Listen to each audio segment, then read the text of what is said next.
kita, tapi saat itu memang gue mengalami hal dimana seperti orang orang bilang kayak oh lo sebagai new mom yang baru lahiran terus nggak bisa memanage waktu yang baik sampai akhirnya aku mengalami burnout.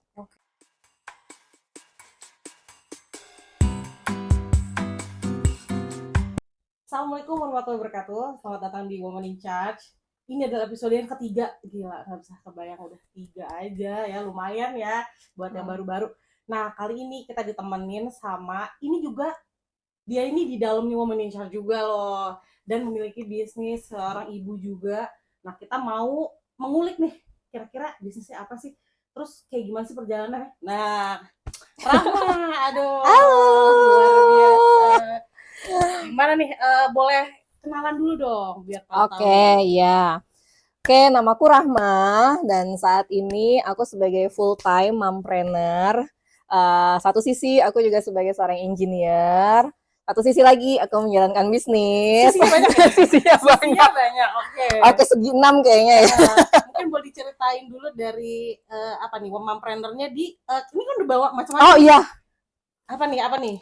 Oke. Ini semua nggak pakai ya. Gimana? Oke, jadi aku di sini sebagai mompreneurnya ini, aku memulai bisnis di Young Living. Mungkin teman-teman udah banyak yang tahu ya, Young Living itu apa. Young Living kan sering kali didengar sebagai essential oil, but basically Young Living is multi-level marketing. Dia dari Amerika gitu. Oke. Dari mana nih? Area mana nih Amerikanya? Young Living ini headquarternya di Utah, USA. Utah, Ya, dia punya perkebunan sendiri. Punya perkebunan Makanya sendiri. lokasinya di Utah. Baik. Itu ada lavender farm, ada peppermint farm, semua di situ. Jadi digarap secara alami di sana. Betul sekali. Terus, Dia punya kebun sendiri dan punya di hampir semua benua, 5 benua, Asia, Amerika, Afrika, Australia, Eropa. Mereka Young Living punya kebunnya sendiri berdasarkan habitat asli tanamannya. Nah, jadi dari Young Living ini aku tertarik nih dengan produknya. Aku mau cobain essential oil ya, dan ternyata cocok di aku. Akhirnya aku tertarik untuk menjalani bisnisnya. Oke, aduh. Terus bisa jelasin nggak ini kira-kira oilnya ini ada paketannya atau satuan atau gimana? Oh ya, untuk kalau new member pasti ada paketannya. Ada yang terkenal tuh Premium Experience Package. Nah, itu kan 10 essential oil sama 1 diffuser. Atau mau beli satuannya pun juga bisa. Tapi pembeliannya langsung ke brand partner ya. Kita tidak menjual di e-commerce. Jadi Shopee, Tokopedia tuh nggak bisa? Biasanya ada, tapi kita secara etika kita dilarang untuk menjual di e-commerce. Jadi mungkin lebih harus langsung, betul. Brand partnernya langsung. Ya. Mungkin dari segi kualitas juga kalau kita beli di Shopee Tokopedia nggak tahu ya. Kita nggak kenal sama orang yang jual. Terus yang kedua kita sebagai pembeli nggak bisa dapat edukasinya. Oh, bener ya. Cuy, ini harga edukasinya apa aja sih? Harga segini ya lu baik yang tahu ya, yang Living Me Heal ya. Bener. Nah, secuil agak takut ini beling lagi ya, takut pecah saya. Iya, jadi daripada beli mahal-mahal tapi nggak tahu cara pakai gimana, ya better langsung brand partnernya aja, edukasinya ada, terpercaya, original. Karena ya sorry to say, ada beberapa yang menjualnya dia oplosan. Jadi nggak macam-macam. Betul. Khawatirnya itu tidak asli. Ya, apalagi terhirup sama anak-anak ya. Ya, dari baby newborn hingga lansia bahaya banget. Oke. Ini kan tadi lo sempat ngomongin soal multi level marketing ya, atau network marketing. Nah, ini kalau menurut lo Young Living sebagai MLM tuh gimana sih? Nah, awalnya pada tahun 2000-an itu kan MLM cukup dikenal agak skeptis ya. MLM nih apa sih, skema Ponzi lah ya, yang sangat dilarang gitu ya. Tapi setelah aku mempelajari Young Living dan beberapa MLM lainnya, which is secara basic sama, tapi aku tertarik di MLM ini karena kita punya culture. Culture-nya itu malah MLR. Multi-level relationship. Jadi hubungan aku sama orang-orang ya? Iya, betul. Sama. Jadi gini, pada saat aku mau naik level, MLM lah ya, kita kan naik level ya. Pada saat mau naik level, aku harus membangun komunikasi, bonding, silaturahmi ke member-member di bawah aku. Aku nggak bisa tuh luntang-lantang aku naik level, sedangkan bawah aku kerja. No, nggak kayak gitu caranya. Kita harus gotong royong. Kalau aku mau naik level, aku juga harus ngebantu di bawah aku supaya naik level. Jadi gotong royong dan bersama ya? Betul, kita mencapai visi misi bersama satu tim, jadi bondingnya ada, kita jaga silaturahmi, kita jaga kebersamaan tim, jadi harus kompak, makanya kita nyebutnya MLR. Oh gitu. Nah, jadi multi level relationship di mana pekerjaan itu adalah bersama-sama membangun dan Betul, ya dan bertumbuh. Dan untungnya aku saat ini bergabung di suatu komunitas yang emang menjalani culture seperti itu. Jadi cocok buat ibu-ibu yang mungkin awal-awalnya nggak punya temen kali ya. Jadi punya ya. Oke, jadi tuh bisa banget ya dicatat kalau misalkan yang pengen punya komunitas, mungkin bisa langsung cek juga ke Young Living ya, ke Rahma langsung bisa langsung hubungin. Nah ini kan lo juga seorang ibu ya, gimana sih cara menjalankan bisnis nih ya, pasti kan sibuk juga ya, terus sebagai seorang ibu gimana tuh ngebalancein semuanya, kan pusing tuh pasti. Iya. As a new mom ya, mungkin gue baru sekitar hamil 2021, sekarang 2023, anak alhamdulillah udah mau 2 tahun nih. Pada saat itu gue jalanin bisnis itu masih kantoran. Oke. Di mana nih kantoran? Ada di daerah Bintaro. Oh, di daerah Bintaro. Iya, ada. Itu berhubungan sama engineering atau apa nih? Engineering. Pusing ya saya, aduh luar biasa emang kalau misalkan emang kepinteran gini nih. Nah, terus Iya, jadi kantor di bidang engineering beda banget ya sama bisnis marketing. Jadi pada saat itu gue mau pikir gue pingin bisnis, tapi yang bisa gue jalanin gue nggak harus nyetok barang, gue tinggal menjalanin aja gitu kan. Nah akhirnya gue temu Young Living, jalanin bisnis sambil kantor, ya masih bisa bagi waktu lah ya, time management. And then dari produk ini ternyata ngebantu gue untuk promil, menunjang gue untuk promil saat itu, dan ternyata bagus banget. Akhirnya hamil, lalu punya anak, sampai akhirnya long short story, gue harus memutuskan untuk resign. Nah dari resign inilah setelah itu akhirnya sambil ibaratnya apa ya, mengistirahatkan pikiran sejenak, gue mencoba untuk menseriuskan bisnisnya yang sudah gue coba di awal kemarin. Nah tadinya cuma sekedar bisnis, tapi akhirnya gue menjalankan bisnisnya untuk lebih serius setelah resign. Jadi berapa tahun tuh? Dari 2020 gue joinnya Young Living. Udah lama ya, udah sekitar 3 tahunan udah sekitar 3 tahun. Pada saat itu masih awal pandemik ya. Benar, pandemi lagi ya. Semuanya lagi naik tuh. Kebutuhan esensial oil, madu, dan lain-lain. Ya, maksudnya concern sama kesehatan ya. Betul. Jadi panik kalau misalkan udara tiba-tiba gimana, apalagi sekarang kayak polusi ya. Sekarang polusi pun juga, aduh banyak banget ya. Nah kalau boleh tahu nih, kira-kira kenapa kemarin tuh resign gitu? Boleh mungkin dijelaskan? Ya, sebenarnya resign itu keputusan pribadi. Ini bukan untuk menjelekkan siapapun, disclaimer dulu ya. Keputusan resign ini bukan berarti harus dijalani oleh semua ibu-ibu atau wanita, tapi saat itu memang gue mengalami hal dimana seperti orang bilang kayak oh lo sebagai new mom yang baru lahiran terus nggak bisa memanage waktu yang baik sampai akhirnya aku mengalami burnout. Oke, jadi burnoutnya karena apa nih? Karena baru. Jadi pada saat resign itu gue cuma sempat berpikir gue sering marah-marah nggak jelas dan sama diri sendiri atau diri sendiri dan pada akhirnya dan gue mengakui kesalahan itu dan nggak sengaja kadang terlampiaskan ke anak.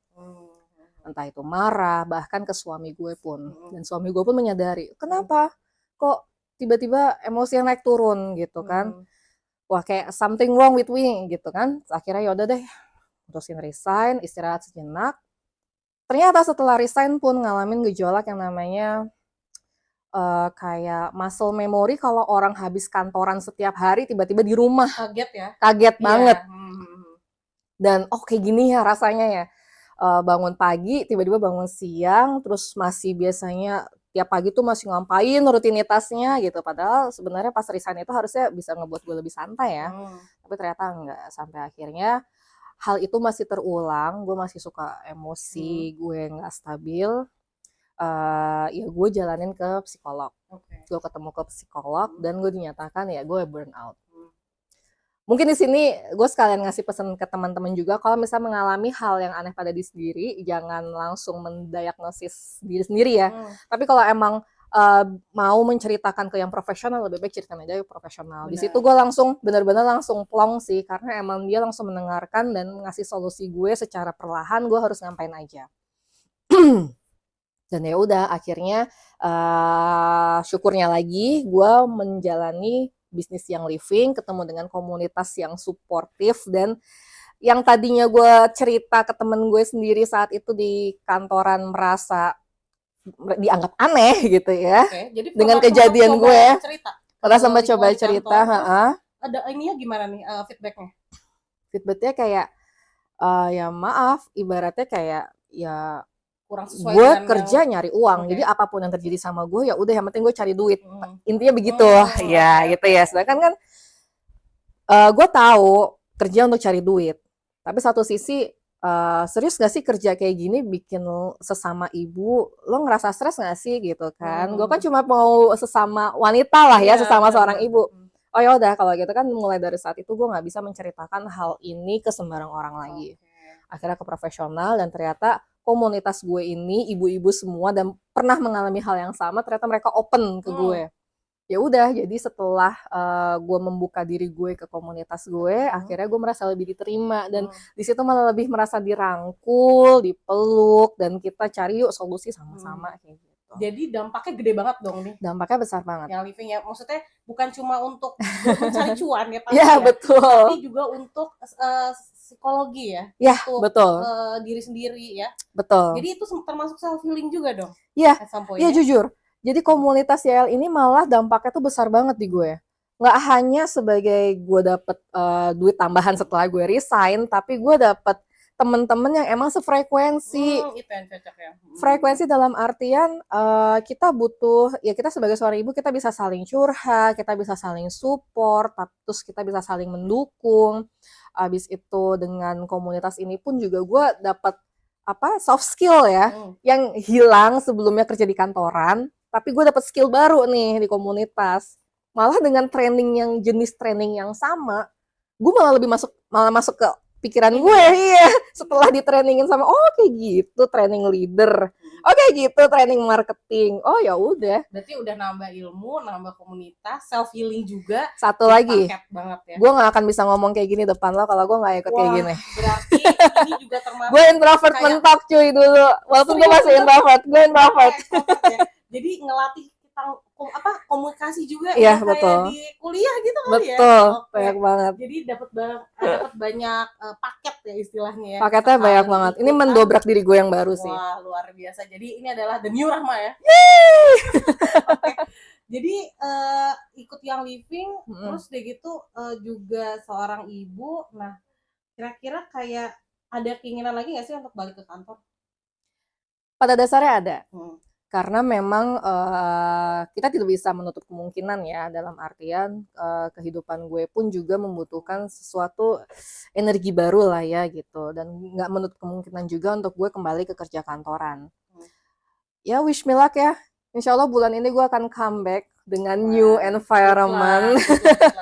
Gue akan membawa skill gue yang ada di sini dengan di kantor yang baru. Lebih luar biasa lagi, jadi dia lebih lengkap lagi mungkin ya.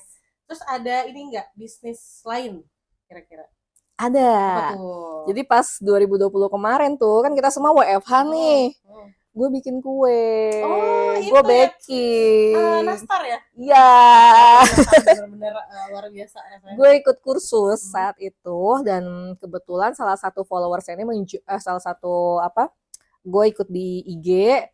Orang Bintaro juga, dan dia jago banget masaknya, dan gue ngikutin kursus nastarnya, dan ternyata nastarnya tuh diterima banyak orang. Kita tahu ya harga enak loh.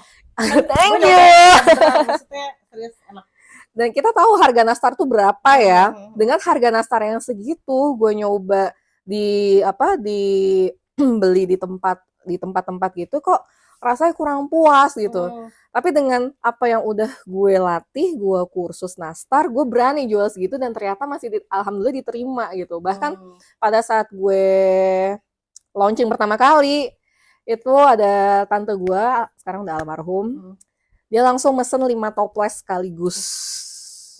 Dengan request, kalau nastar kan pakai butter Wisman kan gitu. Aku mau full butter wisman ya, tapi Wow, harganya beda tante. iya, It's iya. okay, nggak apa-apa, aku bayar kamu gitu. Oke, punya langganan tetap. Keren, keren. Nah ini kan lo banyak banget nih ada yang living jadi itu, terus juga apa namanya nanti mau mungkin balik ke kantor, terus juga buat kue pas lagi ada waktu ya. Itu gimana sih cara manage-nya, misalkan ada challenge, misalkan ada permasalahan di misalkan di ruang livingnya atau kayak lagi baking tiba-tiba ada yang nggak sejalan, ada nggak sih kayak cara untuk merilisnya kalau misalkan lagi ada permasalahan gitu? Oh ada, ntar Apa gue tuh? sambil ngoles Wah, dulu. ini ngoles dulu nih.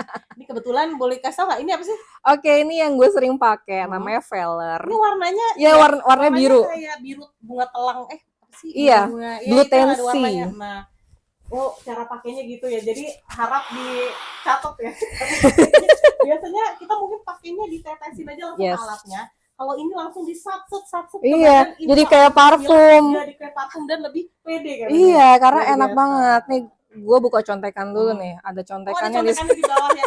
Ini teman-teman yang punya dibuka mungkin ada contekannya bisa dilihat ya. Iya, ada contekannya di sini. Jadi Veller ini, jadi kan sebenarnya ya yang living essential ini kan dari tanaman. Mungkin ya peppermint udah pada tahu lah ya, lavender udah pada tahu. Tapi Veller ini apa sih emang? Veller kan bukan nama tanaman. Iya. Nih, Veller jadi tuh yang hantu yang ngeri itu loh. Itu falak, mohon maaf. Gak lucu. Nih, jadi komposisinya, oke ini bahasa biologi sih. Aduh, ya. Tapi mungkin kalian orang-orang yang living mengerti ya. Ya pokoknya gitulah. Gitu ya. Jadi Veller ini campuran dari beberapa tanaman, salah satunya bukan blue tansy sih sebenarnya, aku lupa. Pokoknya sejenis bunga warna biru. Makanya warnanya biru kan tadi. Nah, jadi Veller ini sering banget dipakai sama artis-artis juga. Siapa nih misalnya? Contoh kayak Andin. Oh, Andin pas mungkin lagi mau nyanyi ya. Ya, kan ini pas manggung pakai Veller juga. Ini Veller ini nih aromanya harum banget kan? Iya, wanginya tuh nggak terlalu kencang tapi nyaman ya. Lama-lama lembut. Nah, jadi nih Veller ini nih ngebantu kalau kita sering oles sebelum melakukan aktivitas, ini meningkatkan kepedean dan mengurangi rasa cemas. Bisa dipakai untuk anak-anak juga nih, kalau yang grogi masuk sekolah, kalau yang maaf mengalami speech delay, ini bisa ngebantu juga si Veller ini. Oles di telapak kaki, ini juga ngebantu untuk deep sleep. Orang-orang yang susah tidur nih ya, bisa dioles secara rutin di tulang belakang. Jadi essential oil yang living ini unik karena dia therapeutic grade. Di atasnya food grade, di atasnya natural grade. Setherapeutic grade itu karena memiliki efek terapi. Wah, jadi lengkap banget ya. Udah menenangkan, terapeutik juga, ngebantu banyak hal juga ya. Ngebantu banyak hal untuk support kesehatan kita juga. Wah, jadi bagi yang tahu cuma bisa ditetes ternyata enggak bisa ke badan, bisa dioles juga ke badan, dan beberapa juga bisa langsung diminum. Ada yang labelnya putih ya, tuh ada. Yang label putih, misalkan apa? Kayak lemon flavoring, peppermint flavoring, tips ginger flavoring, itu bisa langsung ditetesin ke makanan. Mantep banget. Ini ya kalian yang mungkin pengen tahu lebih dalam lagi soal yang living atau mungkin belajar soal oilnya bisa langsung hubungi ke Rahma. Ada di sini, pokoknya di bawah sini ya nanti. Itu bisa nanya-nanya langsung semuanya. Nah terakhir nih, aduh tiba-tiba udah terakhir aja. Kira-kira ada tips nggak sih untuk ibu-ibu di luar sana? Tadi kan belum dijawab. Apa tuh? Yang challenging. Oh iya, ya udah jawab dulu deh. Apa yang ngomongin ini? Oke. Jadi sebenarnya nih yang aku jalanin ya, yang gue jalanin. Pertama komunikasi. Pada saat gue mau melakukan sesuatu, untuk kita yang udah nikah ya, kita tuh mau nggak mau memang harus komunikasi ke suami, ke keluarga. At least kalau ada yang masih ada punya keluarga, ke keluarga. Kalau ke suami, ke suami. Segala hal diomongin sama ke suami. Karena gini, gue jujur bukan tipikal orang yang gue bisa dibilang mandiri bisa, tapi ada satu titik gue butuh keputusan kedua, keputusan alternatif gitu. Apalagi yang dimana melakukan sesuatunya tuh efek dan dampaknya untuk keluarga kita sendiri, untuk anak kita. Gue ngelakuin YL ini bukan untuk gue, tapi pada akhirnya untuk emang untuk diri gue sendiri supaya gue bisa punya teman dan lain-lain. Tapi kan hasilnya itu untuk keluarga juga, gitu kan, untuk kebahagiaan keluarga juga. Gue balik lagi ke kantor kerja. Dimana yang challengingnya juga banyak kan, gimana nanti gue harus ninggalin anak gue, gimana gue jalanin bisnis segala macam, ya itu juga harus gue ngomongin dong ke suami, komunikasi dan time management. ya orang pada bilang time management emang tuh susah. Gue akuin time management tuh susah. Orang emang gampang bilang time management lo tinggal bagi-bagi waktu. Iya, kalau punya anak bagi waktunya amburadul. Tiba-tiba anaknya bete, tiba-tiba apa? Iya, itu kita nggak bisa. Semua. Pada akhirnya gue belajar kemarin, gue tipe orangnya kan planner banget ya. Setelah gue memiliki punya anak, gue mencoba, dan psikolog gue juga bilang, ayo kita coba berlatih untuk lebih fleksibel. Terima apa adanya, dimana gue tipikal yang perfeksionis banget saat itu. Jadi kalau misalkan lo punya plan tiba-tiba berubah, lo akan stres nggak di situ? Stres banget, dan itu yang ngebuat gue burn out salah satunya. Jadi psikolog gue bilang, ayo being flexible. Kita memang punya time management, walaupun emang strict ke jadwal, tapi kita harus siap untuk menangani resikonya. Pada akhirnya gue komunikasi ke suami, dan suami bilang, oh ya udah ya, ini sama aja halnya kalau di engineering bilang kita mitigasi resiko. Pada saat gue mau ngelakuin A, B, C, D, resiko yang akan muncul apa, solusinya akan kayak gimana. Ibaratnya kita udah, walaupun kita punya planning, kita udah tahu resiko dan solusinya akan kayak gimana. Itu sih yang kita harus persiapkan. Benar. Jadi nggak hanya time management, tapi juga mempersiapkan juga ya yang lain-lain, dan bicara dengan keluarga atau suami bagi yang sudah menikah. Betul sekali. Nah ini nih yang terakhir ya. Jadi ada nggak sih tips untuk ibu-ibu perempuan di luar sana yang kira-kira pengen bisnis, tapi juga macam-macam nih, kayak posisinya kayak lo gini. Ada nggak tips ya biar bisa semuanya jalan ya? Gimana tuh? Tips dari gue adalah bermimpilah sebesar dan setinggi mungkin. Karena gini, banyak yang sudah menjadi ibu lalu merasa mimpinya dikurung. Belum tentu gitu. Kondisi itu belum tentu. Apakah kita sudah membicarakan dulu ke suami? Apakah kita sudah pernah mengungkapkan mimpi dan keinginan kita ke suami gitu ya? Pada akhirnya gue dulu mau banget S2. Gue dulu mau banget kerja di mana. Akhirnya gue ngomong ke suami. Ya suami bilang, kamu bisa kok tetap S2 kalau misalkan timingnya anak kita sudah sekian umurnya. At least udah bisa ditinggalin. Oh ya udah, berarti kan mimpi gue itu tidak terkurung dan terhenti di situ kan. Jadi bermimpilah sebesar dan setinggi mungkin, komunikasikan ke keluarga kita, ke pasangan kita, bagaimana, apakah mimpi itu achievable, apakah kondisi saat ini masih bisa kita raih. Semua resiko pasti ada, tapi tenang aja, di mana ada resiko, di mana pasti ada solusi. Betul. Kita juga berdiskusi solusinya gimana, yang tadi gue bilang mitigasi resikonya gimana, yang penting jangan pernah nyerah. Pada saat kita punya mimpi, jangan cepet capek. Katanya mimpinya gede, tapi kok cepet capek. Betul. Itu dia. Mimpinya gede, tapi lo kok cepet capek. Ini gue juga dapet nih, kemarin diingetin dari upline gue. Katanya mimpi kamu gede, kok segitu aja udah capek. Oh iya benar juga ya. Ya kalau misalkan memang kita kemampuan kita sudah sampai sudah merasa maksimal, ya kita lihat lagi, kita udah keluar dari, ya bisa dibilang zona nyaman kita belum sih gitu untuk mencapai mimpi kita. Lo serius nggak sih, lo punya big grand why nggak sih untuk meraih mimpi itu? Selama itu kita pegang, insya Allah deh pasti ada solusi, pasti ada cara jalan untuk bisa kita jalanin hal-hal yang emang kita mau lakukan. Salah satunya bisnis atau kantoran dan ataupun anything. Wow, inspiring banget ya. Jadi kalau misalnya udah jadi ibu atau siapapun perempuan ya, jangan menyerah sama mimpinya, dan dream big aja, tapi pasti ada waktunya yang tepat. Bener. Betul, ya? Semua orang punya waktu dan porsinya masing-masing. Jadi sabar aja. Kita nggak usah kejar-kejaran ya. Nggak usah. Kita saling support. Woman support woman. Makanya ada woman in charge. Ya. Cakep. Cakep. Jadi oke, makasih banyak nih Rahma ya udah ngasih inspiring story-nya ke kita juga. Semoga ceritanya ini bermanfaat dan juga memberikan banyak pengaruh besar terhadap para penonton nih ya, kita semua. Oke, jadi sekian episode hari ini. Jangan lupa untuk like, subscribe. Jangan lupa juga untuk komen di bawah kalau misalnya kalian mau diskusi atau mau komen apapun ya. Dan see you guys in the next episode. Thank you. Bye.